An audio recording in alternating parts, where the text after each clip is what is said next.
It's been a hot minute, guys. Hello, welcome along to All for United. It's Ben here with a United Daily podcast. We're not doing them as regularly at the moment because work life is crazy and we're all living random, weird, just absolutely mental lives at the moment. So I'm sort of hopping on and off, but I'm really, really happy and lucky today to be joined by Veland, who's a podcaster and writer. He covers mostly La Liga, and Petter knows this stuff. How are you doing, buddy? Thank you for jumping on with me, by the way. Yeah, I'm fine. Thank you. Thanks for having me. Do you know what? I asked 3 people who I absolutely love who come on our channel and speak about a number of different things. Che Gueva, we had Alexandra Johnson, both of them on recently, and I said, who can I talk to about Pau Torres? And they both said you, Petter. You come with a huge reputation, my friend. Huge reputation. I paid them a lot of money to say that. €10 in the post, eh? Thank you again for coming on. So it's a really, really simple question to kick off. We're going to be doing a Pau Torres scout report. We're going to be finding more out about him. Of course, he's been touted as the future of the Spanish central defence. He's currently playing for Villarreal. Still 23, I believe, Petter. Still very, very young. Still developing. He's come a long way in the past 24 months. And of course, United apparently have this centre-back shortlist, which includes a number of defenders. We've already spoken on this channel, which you can go back and listen. By the way, subscribe to All for United, like this video, about Jules Koundé. But now I think it's the right time to talk about Pau Torres. And Petter, for you, Pau Torres, what makes him such an exciting talent? Well, it's a mix of everything, really. He has been one of the most stable centre-backs in La Liga for the last 2 seasons. And that's the 2 seasons he's played. So he's taken the level from day one. His story is quite extraordinary in Villarreal's terms. From the city he comes from, he's the first player from that small town with 48,000 inhabitants to play in La Liga for 13 years. And that makes his role and his idolism in amongst the Villarreal supporters some special, because he's from the town. If he were not on the pitch to play for Villarreal, he would be in the stand, of course, if there were allowed people in, of course, because of the pandemic. And he has played in every level of the youth academy, so he is enormously popular, and that might be I'd say maybe an issue for all the clubs that wanting him, because he has his heart in the club. He is not just some random guy who is in a random club. He got his breakthrough in Segunda División when he had a season-long loan spell in Malaga in the 2018-2019 season, and he grew a lot from that experience. And when he came back, he was just put in the central defense alongside Raúl Albiol, and he's been there ever since. I must say, I must correct myself. He is now 24. He literally just turned 24, hasn't he, Pau Torres? Yeah, I think he's born in January. Yeah, so completely passed me that. As you said, he spent a bit of time on loan at Malaga, played quite a few games. He's come back into La Liga, been a real stalemate in that Villarreal defence. What is it about him that complements the players around him at the moment, then, Petter, in that Villarreal side? His role in the team is basically being the one that plays the ball out from the back, and he's a modern central defender, and it's you mentioned Jules Koundé, who is pretty much the same defender, although Jules Koundé takes it a bit further, as he can play just as easily as a right winger, as a central defender. So Jules Koundé is more extreme in that terms. But when it comes to passing percentage, of bringing the ball out from the back, taking on opponents, and being a part of the build-up, has been extremely important for the way that Villarreal plays. So he is one of the reasons that why they are doing it so well. They are currently 6th, which is, of course, a kind of table position that you expect from Villarreal. But of course, they need to perform to be 6th, because they have a lot of other good teams that want to take that European League space. And he has also taken the same part in the Spain national team, where playing out from the back and being a good passer on the ball is even more important than Villarreal. So the thing that that I would speak highly about when it comes to Pau Torres is his abilities with the ball. And of course, when you are 24 as a central defender, you still have things to learn and to improve. And that might be one of the reasons why, for example, Manchester United could be reserved when it comes to putting, I don't know, 60, 65 million euros on the table, because there are some weaknesses as well. But of course, when you look at, if you are to bring a list of 10 young center backs who is playing in Europe now, you're crazy if you don't have Pau Torres on that list. Wow. Yeah. And to be fair, that's a fair accolade with Pau Torres. I think it's really, really interesting because he's also a left-sided centre-back, isn't he, Petter? And as you say there, you sort of made the comparison to Jules Koundé slightly in terms of the type of player they are. I think the reservations with Jules Koundé amongst the Manchester United fans are his ability in the air. United have real problems with set pieces. And although, you know, we go back to that conversation I had on this very show with somebody around Jules Koundé, with Alex fairly around Jules Koundé.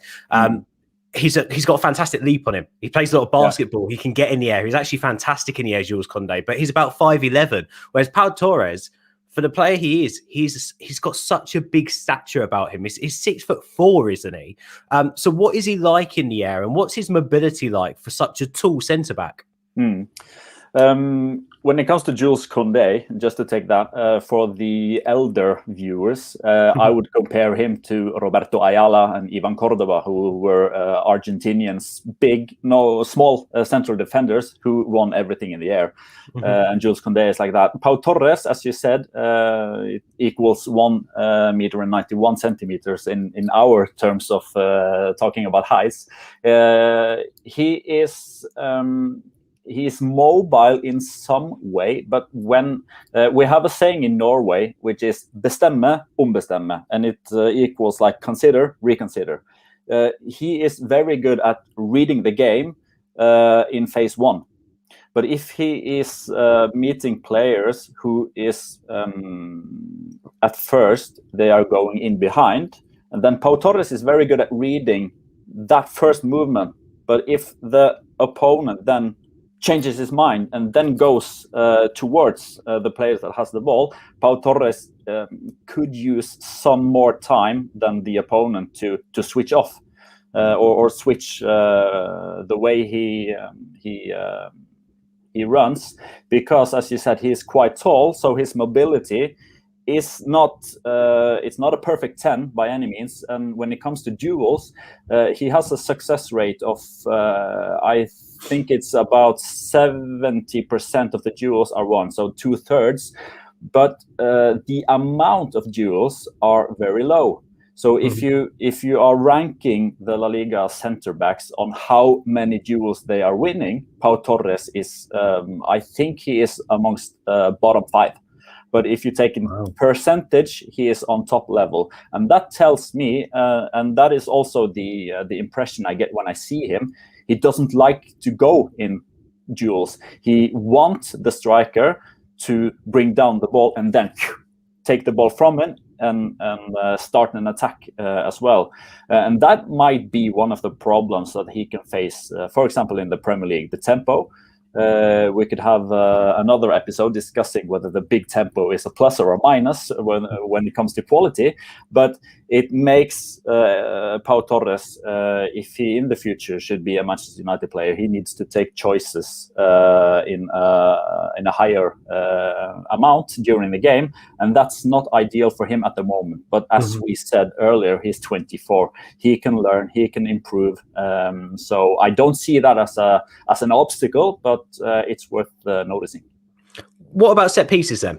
How is he at set pieces? How are Villarreal at defending set pieces? And is he one of those leaders in the box? Is he telling players where to go? What's his personality like? No, he's not. And that is because he's paired with Raúl Albiol, which is, I think he's 35 now. Played 600 games for Valencia, Villarreal, Napoli, Real Madrid. He has won 11 titles. So that is also something that one should have in mind, that Pau Torres is not a leader. He is surely going to become one, or he should become one, but as of now, he's not, because when he plays in the Spain national team, who is alongside him is Sergio Ramos. So he has the best teachers as of now with Sergio Ramos and Raúl Albiol. So if he is going to Manchester United, I fancy him more alongside Harry Maguire because of his leadership more than Victor Lindelöf, and especially Eric Bailly. Eric Bailly and Pau Torres together? No. Can I ask, Petter, though, is potentially a Pau Torres and Eric Bailly swap deal on the table there with Villarreal? Would they love to see Eric Bailly back? Yeah, I think so. I think Eric Bailly suits La Liga much more than Premier League. Yeah, 100. I'm gutted with Eric Bailly. From what I saw at him at the very start, I'm so sad for the injuries he's got. I still think there's a very, very, very, very, very good defender in there. Absolutely. And I can just take a quick note on that, because I've seen Villarreal's games since 2002, and Pau Torres is the best defender I've seen in Villarreal. Wow, okay.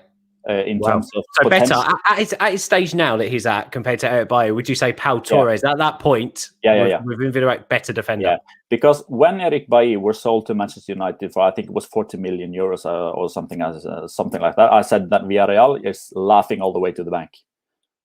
Yeah, that's just to be fair, probably true. Was it Mourinho who liked? It was Mourinho who loved Eric Bailly, wasn't it? Or sure it was? Yeah, it was. It was Mourinho. No, Mourinho signed Lindelof.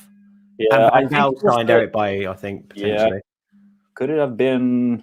It was not Moyes, and it was not. I think it was Mourinho. Then I think it has to be in the early days of Mourinho. Yeah, I think first summer he signed Bailly, Mkhitaryan, didn't he? Yeah. And who was the other one? I can't remember. But then it was Lindelof, Grant, and Dalot, wasn't it, in his final window? I think. And they have also had Diego Godin. They've had Gonzalo Rodriguez, who were an Argentine central defender on the national team. But in terms of how good Pau Torres is at 24 and how good I think he will be, I think it's fair to say that Pau Torres is the best, relatively spoken, the best central defender the club has ever had. Wow, that's a big accolade, and to be fair, he's still got so far that he can sort of go to cement his legacy there at Villarreal still as well. There's still half a season to play. Who knows what happens this summer? What do United going for? Does someone come in and get Pau Torres potentially? We just don't know. But one thing that I did find interesting over the last international break. Was Pau Torres out injured? Because I tried to tune into a couple of Spain games, so he was out injured. But before then, he was partnering Sergio Ramos, wasn't he? So for the Spanish national team and the fans of Spain out there, how highly do they rate him? Because it's one thing being highly rated at club level for a club as the stature of Villarreal, but then when it comes to the Spanish national team, there's so much competition in there, so many great defenders. So how do the Spanish population rate him in terms of his national chances? Well, they see him as the number one alternative of being the partner of Sergio Ramos in the Euro 2021. He debuted for the Spain national team. I think it was against Malta in November 2019, and he scored in his debut. And of course, Malta is that's not a big team. So debuting and scoring against Malta is, we see it and we pass on to the next page. But he got his debut under Robert Moreno, who was the interim national coach when Luis Enrique had to take permission because of his sick daughter. And when Luis Enrique returned, it was quite clear that he had the answer already on who would be the central backs for Spain in the Euros. Sergio Ramos, of course, because he is the best and the captain, and because of Pau Torres. And it was because of quality, and also because he won one right-footed defender and one left-footed defender. But if we look a little bit bigger on it, Spain have looked for a Sergio Ramos replacement or partner for some years after Gerard Piqué decided not to play for the national team anymore, and Carlos Puyol hang up his boots. They have searched and they have had a lot of suggestions on who were to become the next big centre back from Spain. They thought it might be Jorge Meré.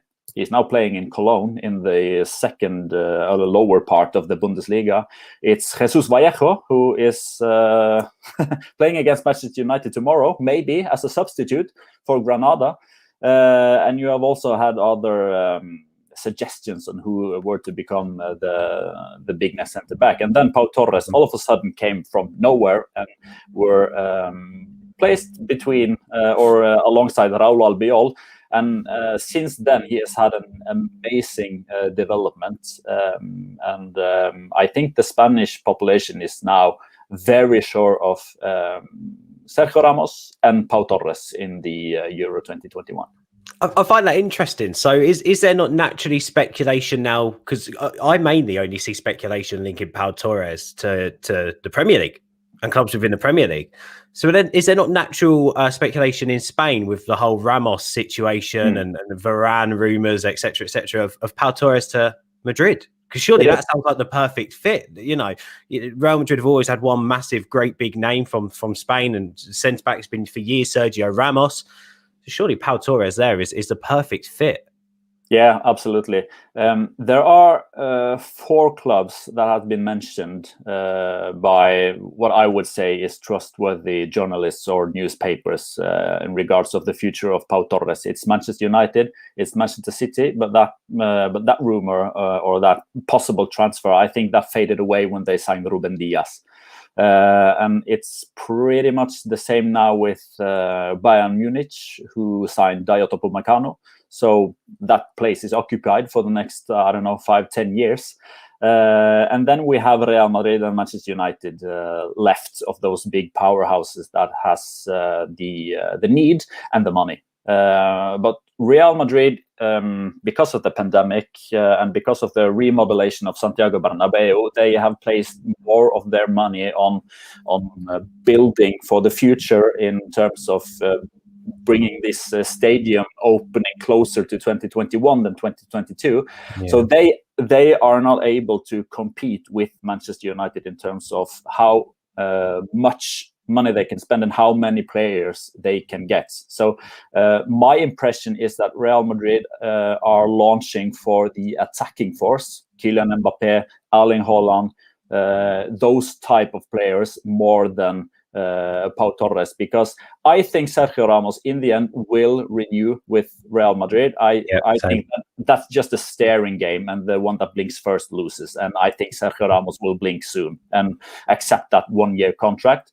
They also have David Alaba signed on a pre-contract. It's not confirmed yet. It's not official, but everything suggests that David Alaba will sign for them, and they also have Rafael Varane. So there's no room for Pau Torres, who will, I think he will cost at least 50 million euros. I don't think Villarreal are going to negotiate anything less than that. And then Real Madrid will think, okay, if we are to sign Haaland or Mbappé, which is number 1 and number 2 choice, then we can't afford Pau Torres.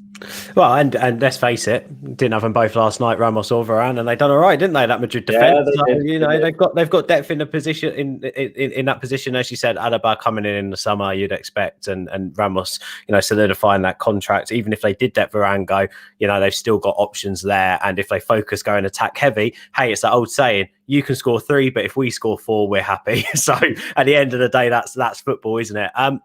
But it'd be interesting to know from you. You've mentioned a couple of what he's great at, a couple of things that potentially needs to improve on. What about his personality? What about, we've spoken a bit about him being a leader, but the last 24 months, he really has improved as a defender, hasn't he? He's become one of the hottest talents within La Liga, and he's become one of the most sought after young talents in football as well. The biggest clubs out there want him. But what's his personality like? Have you heard anything about what he's like in training, how he adapts his life? Does he very much live and breathe football? How does this all play into the factor of him becoming a world-class talent? I think it's quite hard to tell how his personality is, because we have only seen him play, and he has only been in one club beside that 1-year loan spell in Malaga. He's been at the same place. He's been at home all his life. So I think his personality now won't necessarily be the personality he has if he moves to Madrid or England, or whether it's Manchester or London, etc. I think that is a question that we don't know the answer on in terms of future. But he is described as a very serious person. He doesn't like to go out. He doesn't like to drink. He's not a party guy. That's because he's from Villarreal. There are no bars or pubs or anything there, so that's just the way he's been raised. But he is incredibly calm.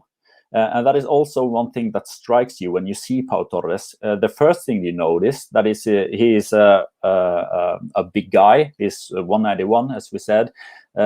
He is very, very calm with the ball and under pressure. And that is also one of his strengths that might become an uncertain factor if he goes to the Premier League because of the tempo. Because I am a Villarreal supporter, and I've been there for 17 years. And when I see Villarreal play, I normally have a pulse that is exactly the same as now. I'm very relaxed when I see football. But when Pau Torres is going to receive the ball, either from the other central defender or from the goalkeeper or from the left back, I don't know, maybe 50% of the times I'm like, what are you doing? What are you doing? Because it looks like he is always misjudging when the ball is coming and where the ball is coming. But that's just the way he plays and the way he fools his opponents.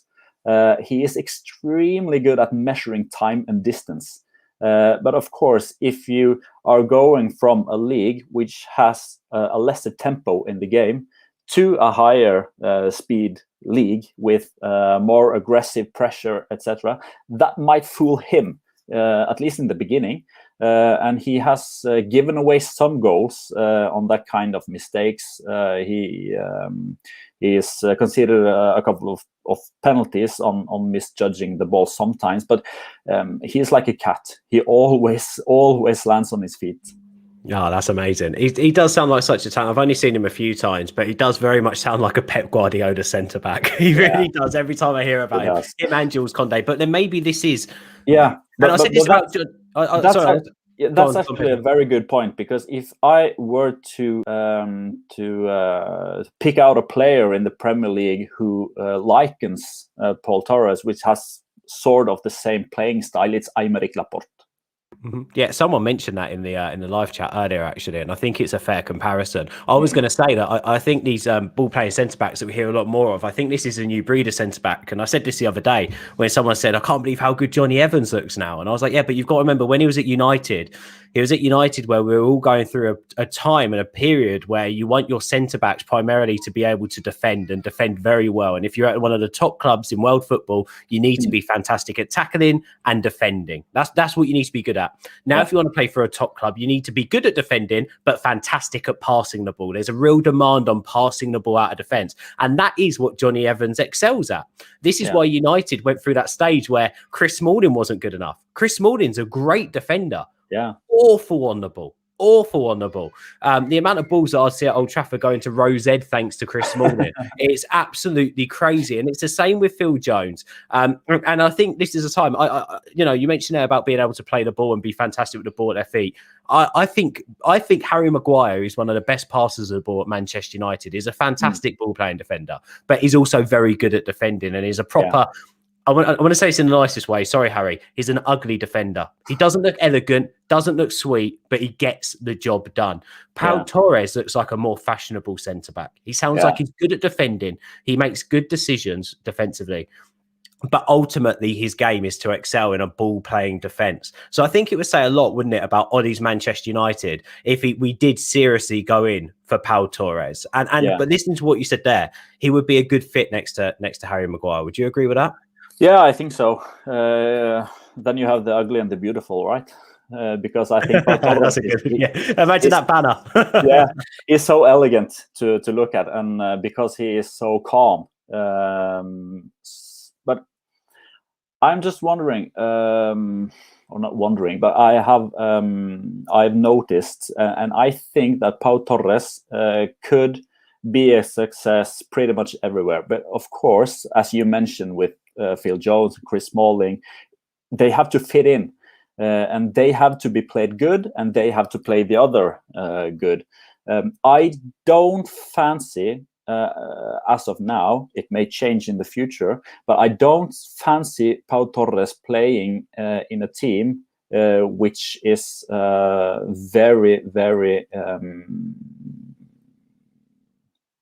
who has a certain playing style where you need to set the offside line high, a high pressure. I don't fancy Pau Torres in a team which are having their center backs at the halfway line every time they have the ball. So in some terms, Pau Torres sounds like a perfect Pep Guardiola player, but in that aspect, that's his. If I were to point out the main weakness of Pau Torres, it would be running from A to B in as few seconds as possible. Because when he reaches his top pace, he has an okay plus tempo, okay plus, but it takes some time to reach the top high speed, and I'm not sure whether Pau Torres and Harry Maguire is the ideal centre back to let's say defend against Adama Traoré or Pierre-Emerick Aubameyang. But of course, can I ask you on that, Peter? Sorry, just quickly. Pau Torres' pace. I think we need a defender that can potentially mop up after Harry Maguire. And you mentioned there about the high press. I think United pick and choose their high press. I don't think we're a very high pressing team, but that's because we don't press as a cohesive unit from the front. However, our defence often spends the game on the halfway line because we always have the ball at Old Trafford and teams sit in and sit back. Of course, with Pau Torres' passing and his vision, hopefully we'll be able to break the lines quicker from defence to attack. But on that, someone always says to me that, but people always say to me, Pau Torres is blessed with a lot of pace. Is that true? I've not seen that. It might be that I'm wrong, but I don't see Pau Torres as quick. I don't. Of course, he has long feet, so he manages to tackle the ball or slide in and prevent the ball from being played at the back. But in terms of if you would have let's say the 20 best center backs in Spain, if they were to run 100 meters, I think he would come as number 15, 16, 17. That's just my gut feeling. I don't have any facts there. But of course, when I say that Pau Torres doesn't suit to play in a team which practice high line, I'm not saying that it will be a catastrophe, but I'm just saying that is one of the parts where Pau Torres needs to be played good. Because when Pau Torres when he is on the pitch and he sees that his team is standing high and they lose the ball, the opponent get the ball and doesn't have a pressure, they want to play the ball behind them. What Pau Torres always does is drop deep. He's dropping deep. So if they are playing or if they have a plan to put the opponents offside, then it's really important that the center backs understands each other. Because if one defender stands on the midway line to put the player offside and Pau Torres drops, then you have the worst case scenario. Yeah, which makes sense totally. And I think that's part of the problem that we've been having this season with Lindelof. Lindelof's not blessed with pace at all. And usually it's Maguire making that decision to step up. Lindelof or Wan-Bissaka's that moment too late. And then it's chaos erupts. As we know, it only takes one little wrong movement to concede a goal. And you're in obviously the spotlight. So it always is that way. Just one more question two more questions into one on Pau Torres. And I just want to ask you a couple of quick ones on Granada ahead of tomorrow night's game. A, is there a buyout clause? And B, do you expect to see him go in the summer? And if so, who to? That's 3 questions. That's all right. We'll get our time worth here, Peter. Well, he signed a new contract 1.5 years ago to 2024. And when he signed the contract, the report said that his buyout clause were 50 million euros. But it has increased since then in terms of objectives, games played, qualification for Europa League as well. So I see it now as the clause is 65 million euros. But Villarreal is not a team like, for example, Athletic Club. Athletic Club, they say, okay, you give us the buyout clause or else we'll give you this one. We don't negotiate. Villarreal is not that type of club. They negotiate. They know that they know their place in the hierarchy. They know that they are a selling club. They have sold Santi Cazorla, they have sold Giuseppe Rossi, Diego Forlan, tons of examples. Eric Bailly, for example, to Manchester United. And they also, of course, we talked earlier about Pau Torres' feelings for the club. He is a Villarreal born and bred guy. But of course, Villarreal are also kind of thankful to Pau Torres for not leaving them last summer, because he was wanted then as well.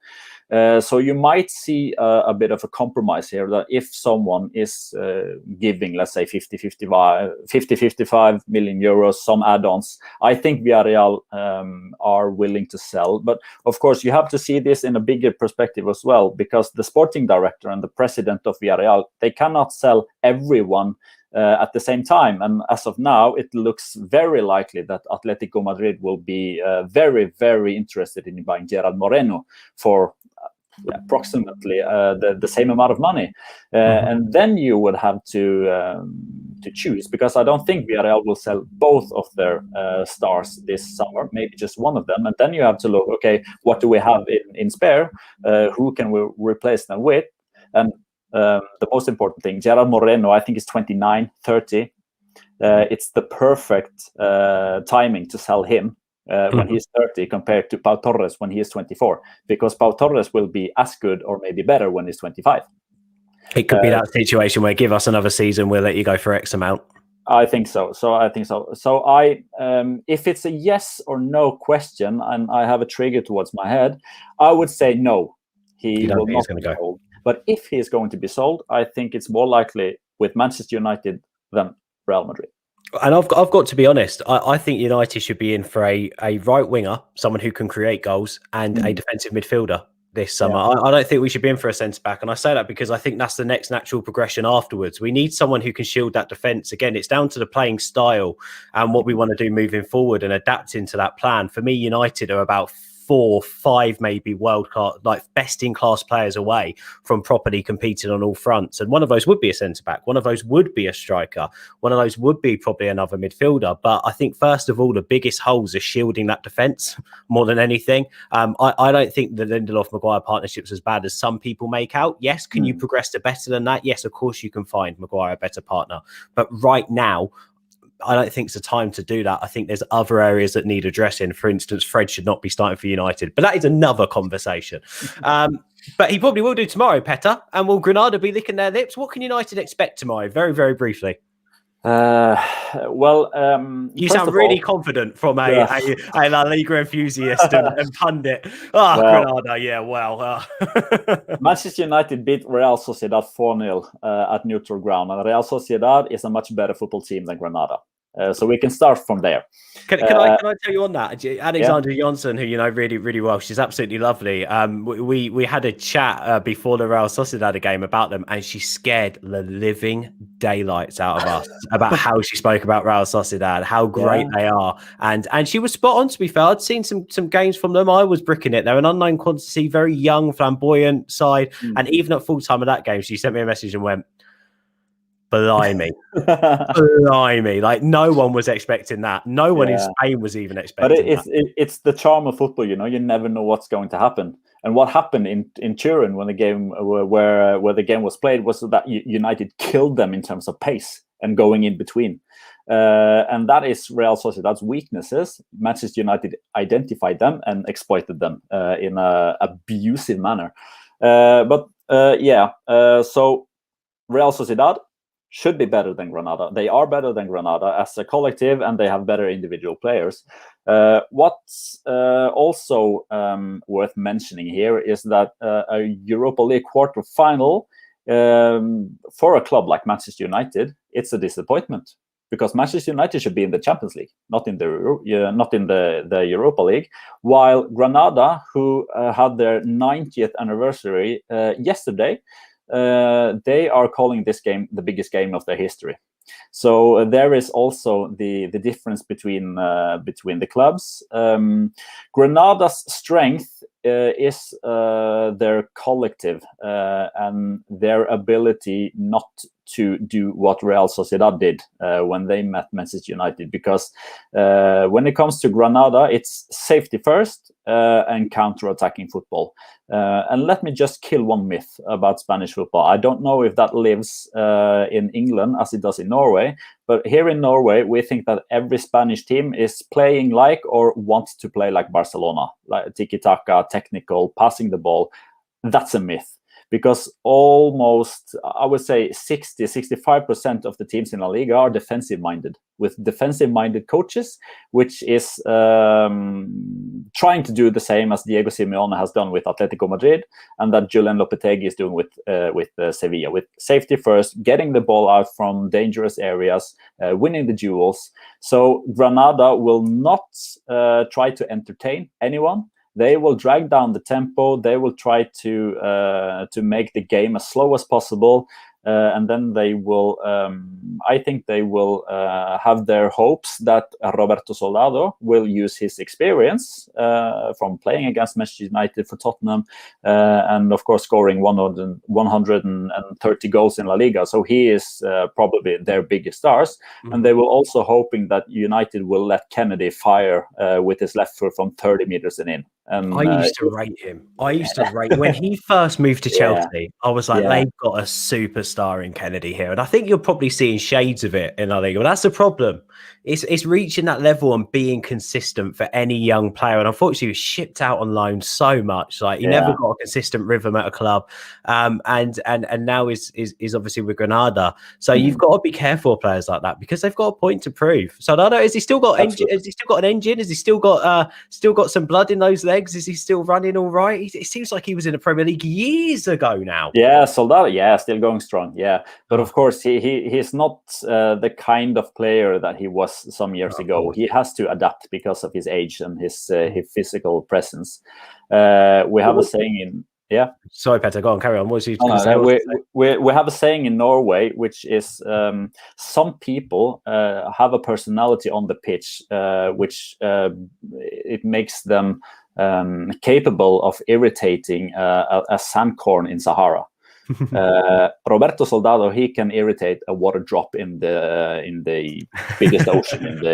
He is a pain in the ass when he is on the pitch, stepping on their toes, clinching their wings, and making it uncomfortable to play, because he needs the central defender to lose 5% of their concentration to be at his best.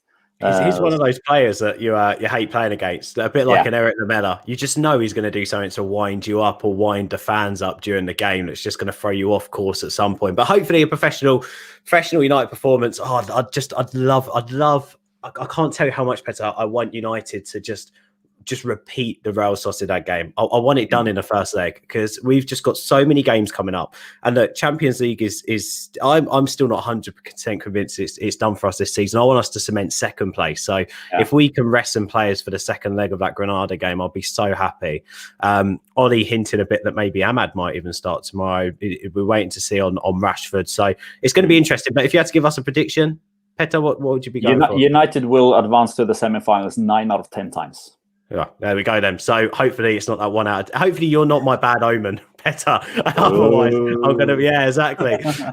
Thank you so much for giving us your time today, mate. It's been really, really good chatting to you. And Pau Torres sounds like a fantastic player. You know, if United are in for a centre-back, he sounds like a very good fit. But it sounds like he's, more than anything, a very exciting talent to watch in years to come.